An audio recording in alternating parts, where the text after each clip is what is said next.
It has its benefits if you want to get sober. Mhm, mhm. It has its benefits if you want some mechanisms and some resources to try to get to sobriety. But there's so much more to healing Mhm. than sobriety. You're listening to When God Intervenes, the podcast where faith, hope, and healing come together for families with a loved one battling addiction. All right, I'm back here with Craig Brown, and Craig is a speaker in the business and professional circles for churches, corporations, workshops, seminars, retreats, and nonprofit organizations. Craig offers valuable content from his course and book, Stop Hiding, Start Healing, and from his own life experience that will motivate and inspire. Craig, welcome. I appreciate you being here with us today and sharing your insight, your knowledge, your all the things that you've learned in your journey. I'm so glad that you're here. Well, thank you, Daryl. It's great to see you again, be with you again, and I appreciate you inviting me. Thank you. Thank you. It's a Yes, sir. pleasure to have you here. And, you interviewed me a while back, so I got to know you a little bit then. And I was just, we were talking a little bit before we started that I just recently ordered your book and I'm looking forward to reading it. And I haven't gotten it in yet, unfortunately, but it's on the way. So why don't you tell the viewers, just tell us a little bit about what is Stop Hiding and Start Healing? What does the title mean? Let's see. I've been involved in faith-based recovery for the last 28 years. During COVID, when everything kind of slowed down for all of us, there was a chance for me to receive some, deeper inspiration from God to take everything that I had been through personally and everything that I had observed for many, many years and thousands of people through faith-based recovery, and to write the book. I had all the material, and immediately as I, prayerfully thought about this and processed it, the title came immediately, absolutely immediately, because I, for one, was someone that you know I kept hiding instead of healing. And what I've observed, Daryl, especially in churches and practically everywhere we go in society, people have an abundance of pain, shame, guilt, issue, trauma, abuse of the past. They themselves struggle or have a family member that's struggling, and they carry that burden with them every single day. And the title "Stop Hiding, Start Healing," the catalyst was really for me observing people, especially in churches, who continue to go to church to hide instead of go to church to heal. And it's just something I think we do. It's natural as a society that when there is pain, when are issues and challenges and struggles and things, our natural instinct is not to run to the pain. And you go back on from a biblical standpoint in Genesis chapter 3, when the trigger happened, the temptation happened, the fall of man happened, separation from God happened, and when shame entered in to Adam and Eve, what did they do? Well, they hid. And Daryl, that's been going on ever since that moment where when we feel shame, guilt, pain, bitterness, resentment, struggle, whatever it may be, our our first step usually is to go hide it and to hide from it and not deal with it. And so when I wrote Stop Hiding, Start Healing, I just asked God to use it as a resource to help people do just that, stop hiding and start healing. Step up, step forward, and speak up. Daryl, listen, when I was serving on a regular basis, every week someone would come to me and say, Craig, I should have been here 5 years ago, 10 years ago, 20 years ago. And because of the fear of embarrassment of stepping out and sharing what was going on in their life, kept them inhibited. And I think you and I shared when we were last together, we will never change. We'll never admit we have an issue. We'll never disclose we have a struggle. Our family members won't. Our children won't until, until the pain in their life is greater than their fear of changing. Hmm. And on a regular basis, we tend, as they did in Genesis 3, they hid because of fear and they were separated from God. And it's been going on ever since. And my encouragement to anyone listening, viewing, is you can overcome that fear. And I had to many years ago. Daryl, you've done the same. Others have done the same. When that fear, when your pain is greater than that fear, oh, you'll come out of hiding and you'll be on a journey of healing. And that's what you and I do together in our respective fields to help people do that exactly. Find that path, find the resources, find the safe and trusted people, and stop hiding and start healing and get on a path of meaning and purpose and be set free. And as as you were beginning to talk about this, I was already thinking, and maybe it was, even before we started the interview, as I was looking at your book title and just thinking about it a little bit. I was reminded of Adam and Eve. When I was thinking about so I thought about stop hiding, and they sort of got into the blame game there too, a little bit, back and forth, right? Of course. Yeah. Yeah, and we all tend to do that. We always pointing the finger at somebody else. And um, as parents, as a parent who's gone through having a son battling addiction, um, you know, first of all, I want to say this to parents: you didn't cause your child's addiction. None of us are perfect. We can all we'll all make mistakes, right, as parents. But um, the thing is that it's really you can contribute to the solution or you can contribute to the problem, and Yep. that's where you have to make a choice. And I think for me, I wasn't really hiding at that point, but I do see parents hide. I do see I was definitely dealing with fear. And so the fear and the blame and the shame and the guilt all seems to go together. You Oh, don't always have all of it all at once, but they do. One tends to lead to the other, right? oh, without a doubt. Without a doubt.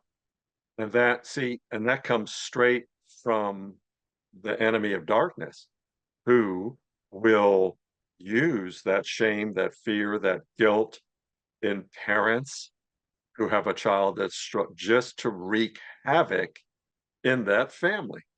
I mean, that's his mission. That is his mission.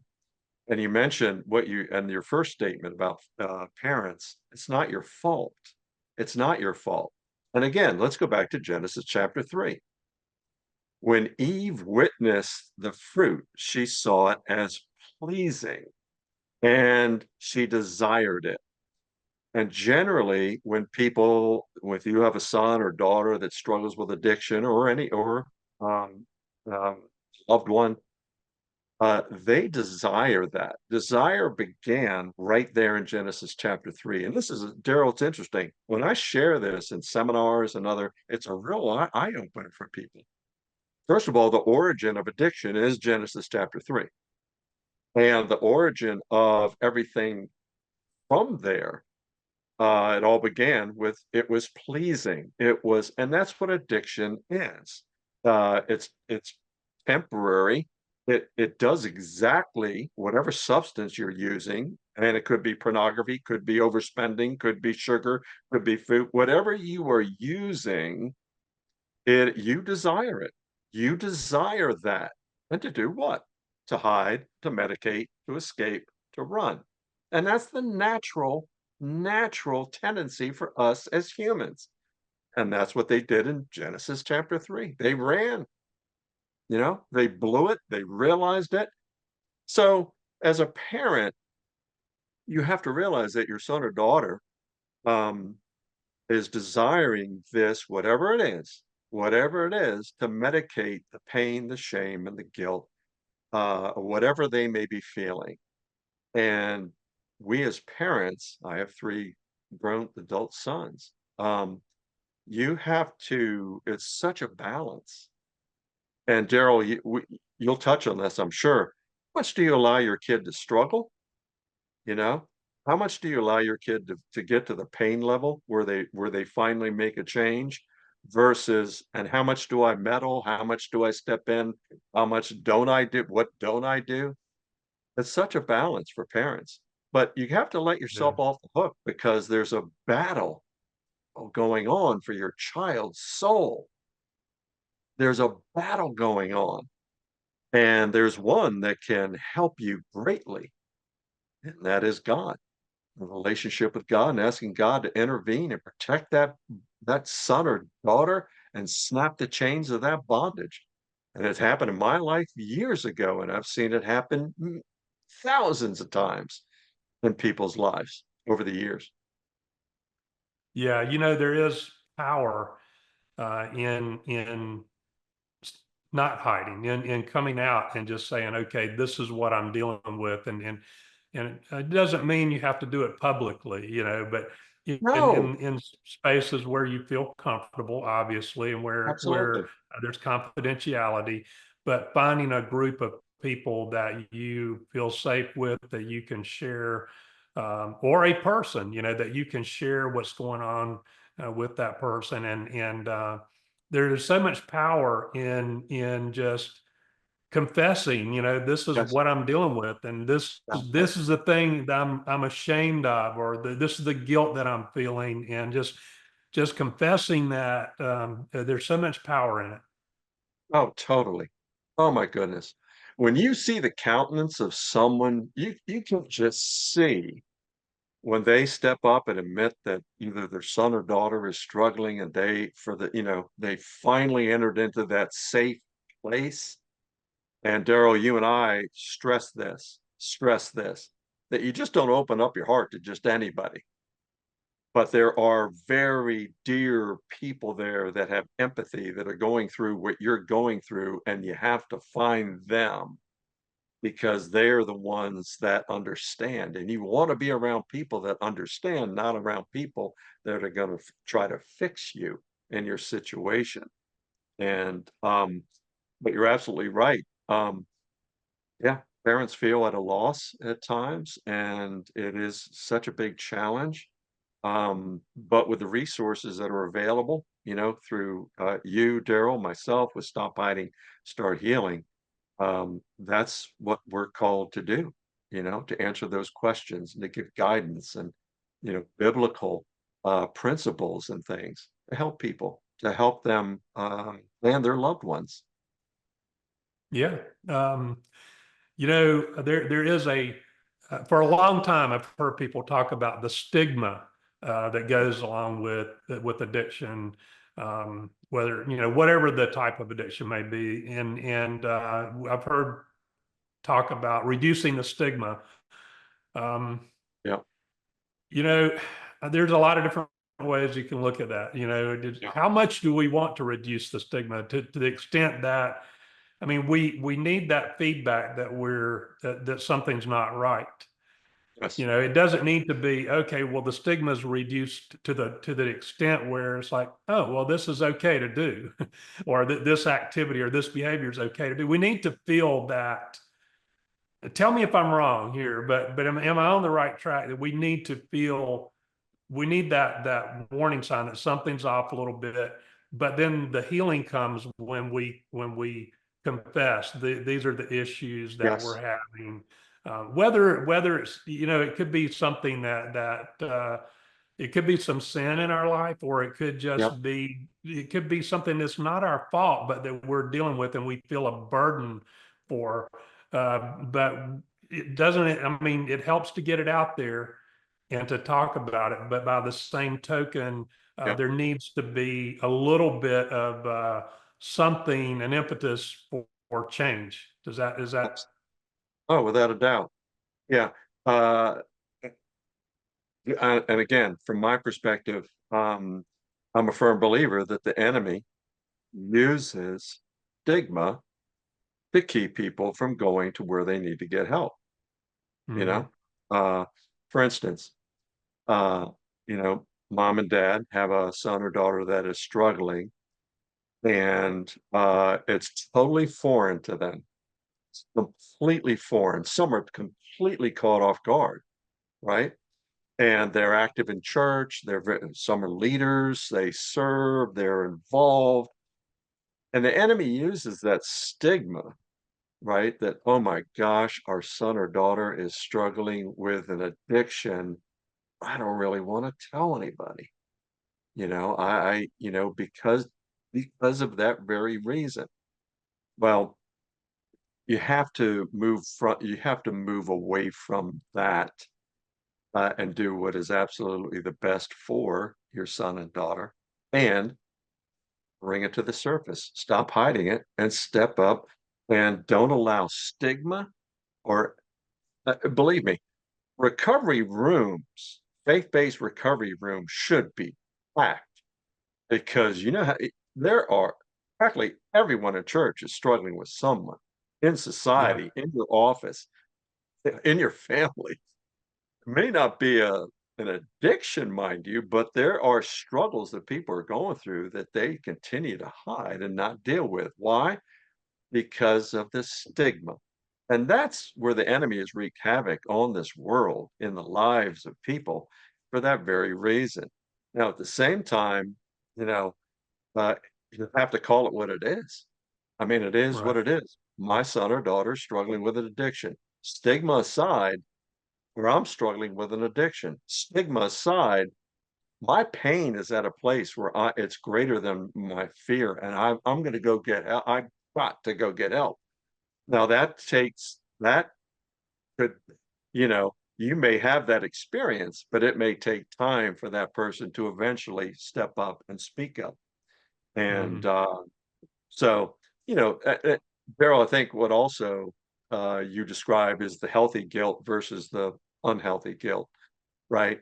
And that the healthy guilt comes straight from, God the Father, whereas the unhealthy guilt comes straight, which I'm describing, straight from, you know, darkness. And that's the battle. That is the battle. So you have Well, you, parents that are, struggling. Oh my gosh, do I or don't I?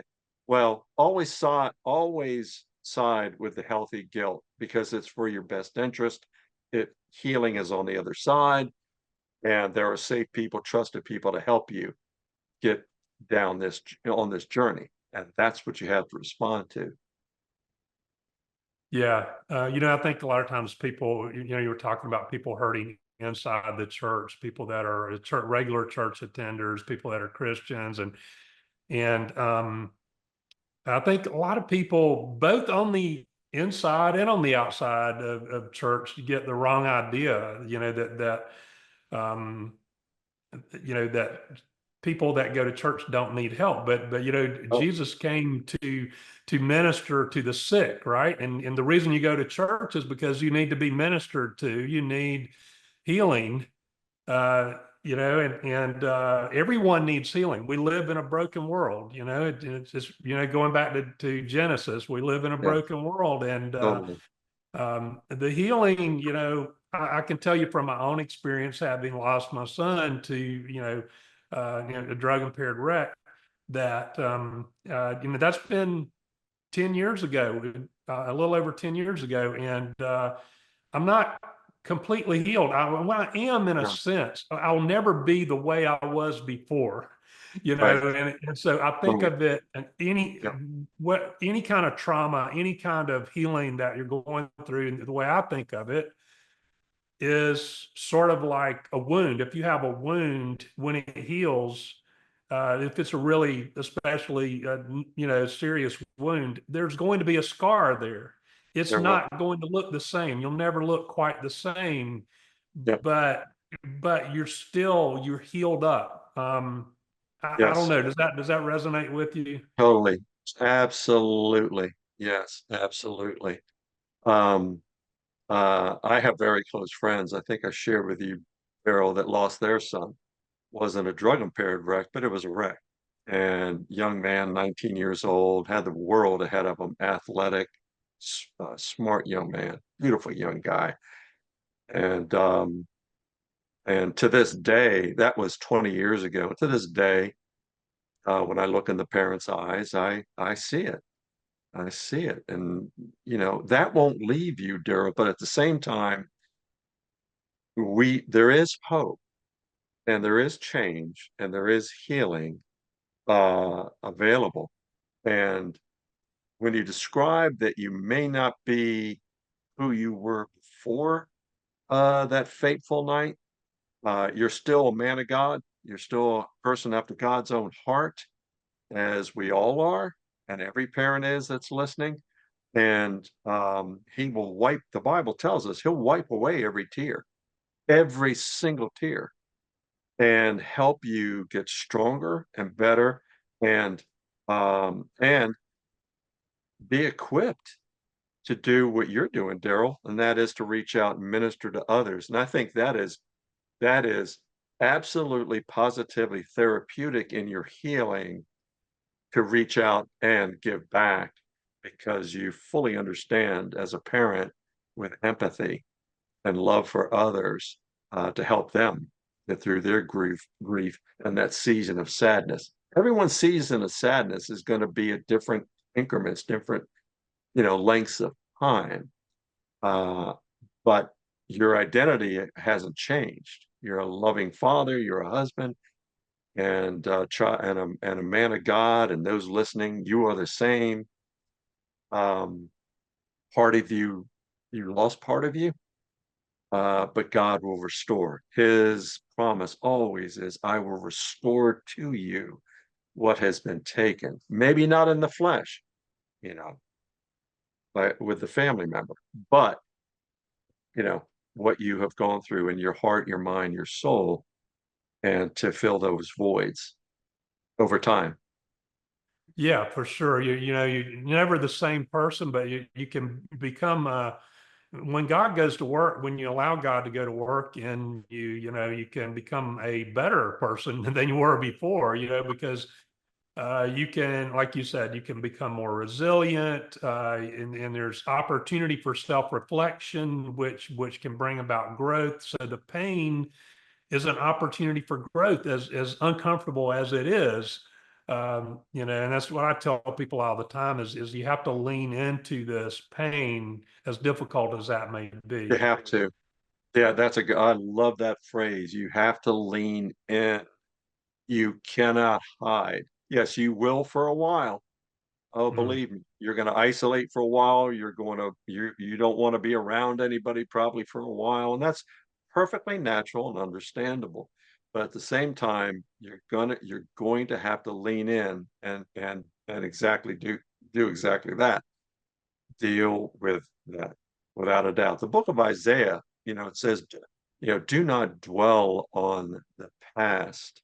And that's hard. That's very hard to do, especially people struggling with addiction, because our past generally has been a catalyst for us to use to hide the pain and shame and the guilt and everything from that hmm experience. But but it's true. The more you keep dwelling on it, the harder it's going to be for you to find, healing, genuine hmm healing, hmm and you're going to have to embrace that, lean into that, love that, in order to move forward. And you can do it. Yeah. Parents that were listening, you can do this. Trust me. I've witnessed so many families go through this, and they came out on the other side, and hmm they're amazing, amazing people, and there is encouragement and hope. Now, of course, it's based on God's love, principle, grace, and mercy hmm to help you get through that, and His strength, comfort, and power. So my encouragement is if you're trying to do that alone, it's going to be really hard. But to get to a Bible preaching church, gospel preaching church, where there could be safe people, celebrate recovery, a life recovery group that are biblically based recovery ministries to help you. Yeah. Yeah. And there's families when they're in crisis, typically when they come to me, not always, but typically when they come to me, they're in a moment of crisis and they're looking to solve the crisis right then. And there's definitely, God has to come into the picture there for sure. Um, but in terms of there's all kinds of programs out there. There's all kinds of programs, and not all of them are faith-based. Not all of them are Christian-based, and I believe God can use some of those more secular programs. However, I believe um, for the true healing, for the true transformation to take place, God has to come into the picture. God, you have to lean on God. You Um, do. what are your thoughts on that? Oh, there's no argument from me. Oh no. You know, does God work in secular recovery? God works in everything in some way, shape, or form. But when you let's talk about AA for a minute. AA was originally based on the Book of James. When Bill and I forget the other guy's name, when they first discussed it and mapped out a plan and a synopsis or foundation for it, it was originally faith-based, originally in the 1930s. Okay. But like a lot of systems in the secular world, God has been removed. And so God essentially, you know, uh, just the experience that I've had over the last 28 years when believers, Christian believers, try to go to a secular group, uh, there's no God there. There's no Yeah, God. And yeah. there's all the other elements that are totally opposite of the Bible. Hmm. And it's very hard. Um, and so um, that's why, again, I mean, if you can, I mean, it has its benefits if you want to get sober. Hmm. Hmm. It has its benefits if you want some mechanisms and some resources to try to get to sobriety. But there's so much more to healing Hmm. than sobriety, and that is a restored soul. As all of us have gone through very difficult situations, and maybe prior to God, our soul was completely wrecked. Well, you think of King David when he wrote Psalm 23. I mean, look what he went through. And then he writes Psalm 23, and he says, lead me somewhere quiet so I can get out of this rat race and out of this mess and restore my soul, and then lead me on a path of righteousness. So our souls have to be restored when we are struggling with addiction. It can't just be an element of sobriety. You have to go much deeper. And your term, lean into God, lean into Scripture, lean into His principles when it comes to healing and restoring your soul, because sobriety is the byproduct of doing the work. It is. It's the byproduct. But That's secular right. recovery is so myopic, sobriety, sobriety, sobriety. Mm. And there's a major, major difference. But with God, it's soul restoration, mind restoration, heart restoration, healing physically, emotionally, mentally, spiritually. It's the full package that the God's word and the Bible has to offer with a relationship with God to see you through. So I'm not and here's the challenge, Daryl. A lot of pastors point people to go right back to AA, you know, Mm. and they're Hmm. sending them. for back up to your other comments that you made earlier, the church was created for us to go. The church was created for us messed up people. That's right. It Yeah. was, it is.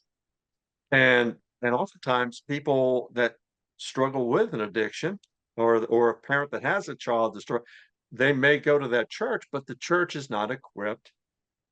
They are not equipped with a faith-based recovery ministry. And therefore they may point them out to secular where God doesn't exist. And Yeah. that's the area of concern I have with that. Yeah. I get That's that. the area that's the area of concern, deep concern I have with that, which is why I'm so pro faith-based, Christ-centered recovery. And Yeah. really, our Bible is a recovery manual. Yeah. Yeah, it really is. I shared with you when you interviewed me for your podcast that I'm a preacher's son, and my dad was a Southern Baptist preacher. I grew up in the church, and the thing about church is back to some of the misconceptions that people have just a little bit.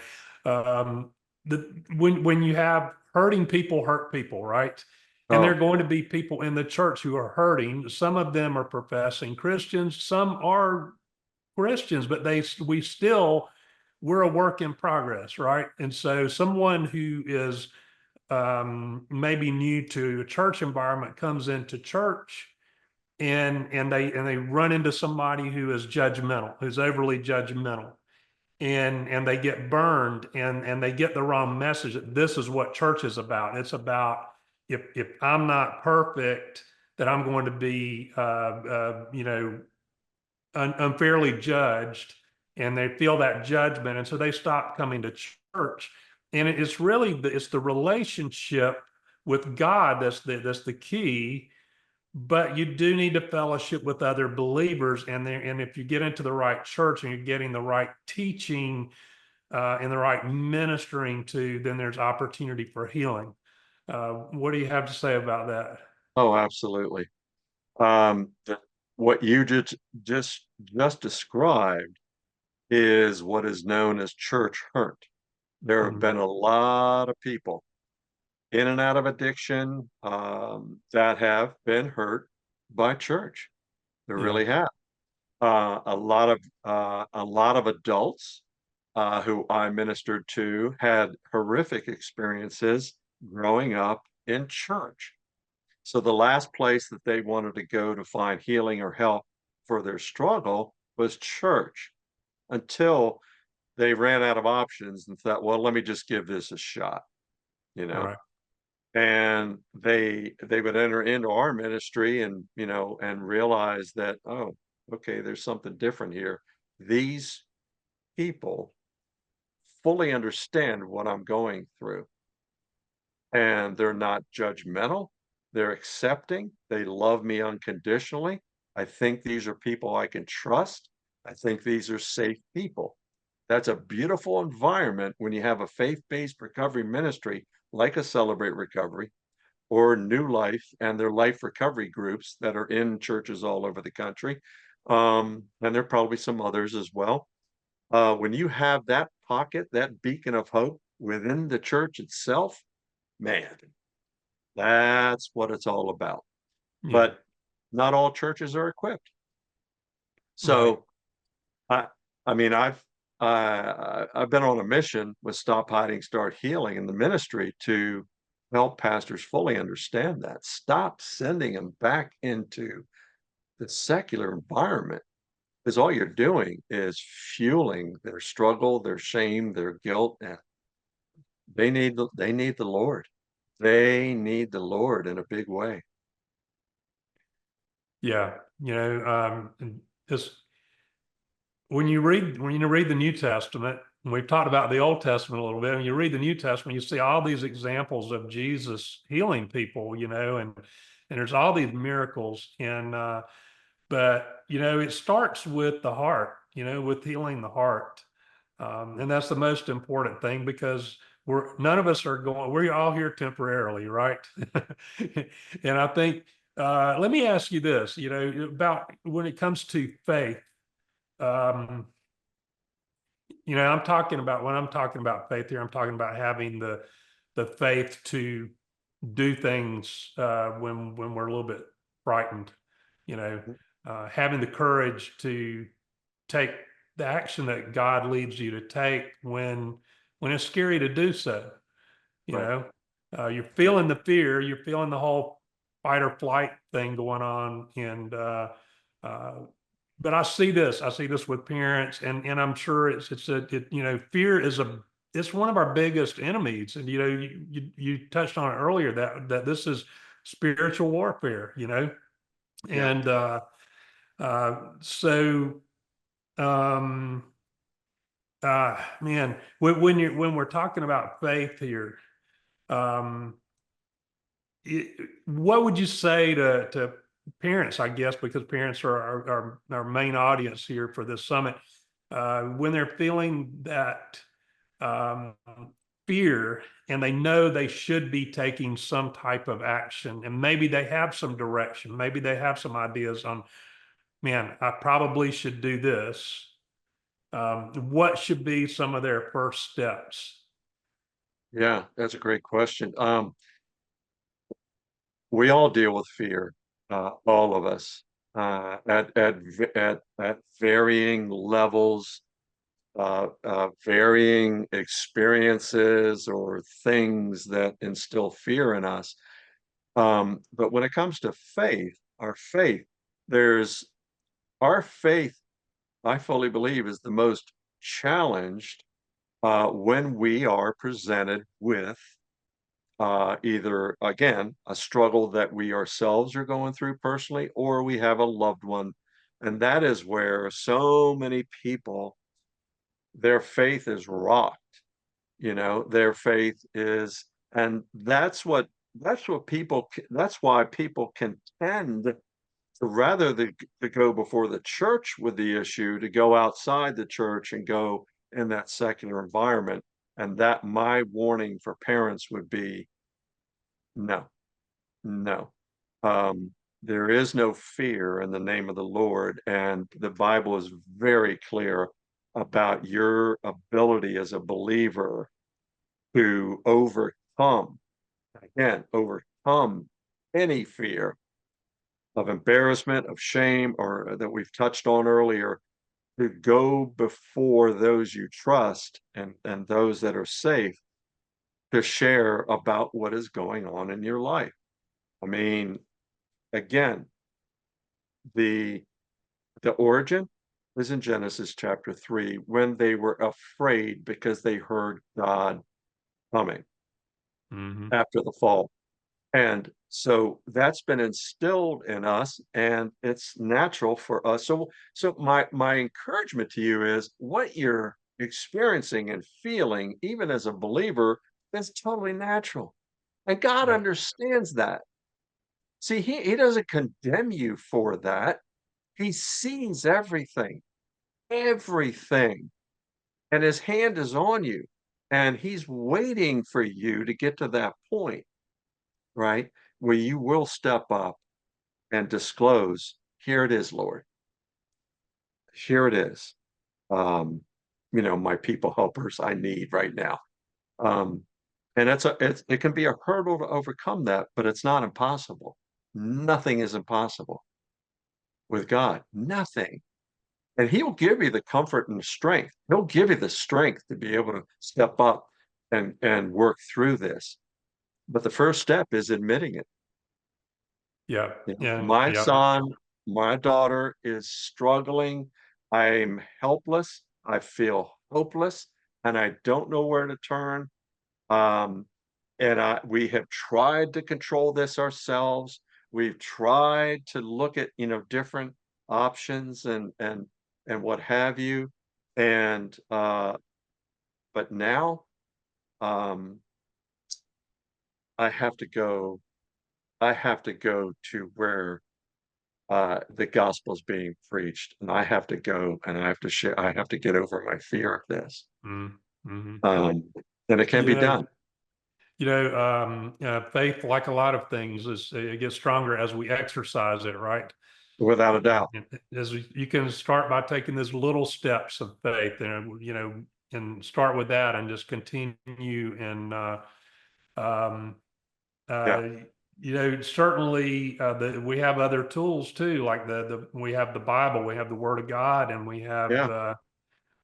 we have prayer, and then there's confession and group. When I say confession, I mean talking to other people about the things that we're ashamed of, getting into a group or into a small group, or talking to your pastor or Christian counselor, whoever that may Absolutely. be. But then finding support in fellow believers, and if you're not a believer, Yeah. now's an opportunity, right? Here's an opportunity for you. Right. Um, I think it's important, Daryl, too, in the midst of this discussion, uh, to you, the parent, listen, if you're say you're a believer, you're not at fault at all if you're sending your child to a 30-day rehab or another rehab, and it's not faith-based. By all means, here, Daryl and I, when we tell you that you have researched and look, and as much as we would like to think that there would be a Christ-centered rehab on every corner, oh my gosh, Lord, make that happen. Or in every church, please make that happen. But they're not that many available probably mhm. in your particular area. Yeah, Do not be at fault for getting your child to experts, trained people that can at least get them in a process where they can remove themselves from the madness, whether it be 30 days or 60 days. By all means, right. do that. There are Christ-centered places all around the country, and they are available. But in your area, if you're in a crisis situation, Daryl knows this well, with his experience. Find the local resources that you have researched and talk to the intake directors and everybody else there and see if that's a good fit. And in the Mhm. meantime, you know, engage with your pastor, with your pastoral staff, with others, Yeah. at your church, your small group. You may have a home group. You may have other safe people you can talk to, because Daryl and I will both agree that it takes a network and a network of people, from the accountability team, the small group, the ministry itself, if it's faith-based, rehab, a Christian counselor. By all means, start assembling that network, and that will be extremely helpful. But with all this said, your child has to want to get help. Yeah.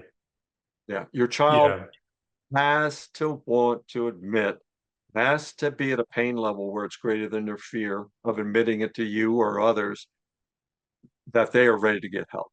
And that's the hardest thing as a parent, to wait for your child to get to that point, because Mhm. you're standing by on the sideline watching them struggle. There's nothing worse as a parent to see your child struggle. But at the same time, if you're praying over that child on a regular basis, Lord, may your hand be on them. Please, Lord, protect them through this process. And the prayer is to get them to that place where they finally make that decision that I can't do this anymore. And Mhm. that's our Daryl's and mine's prayer for you all, in this process.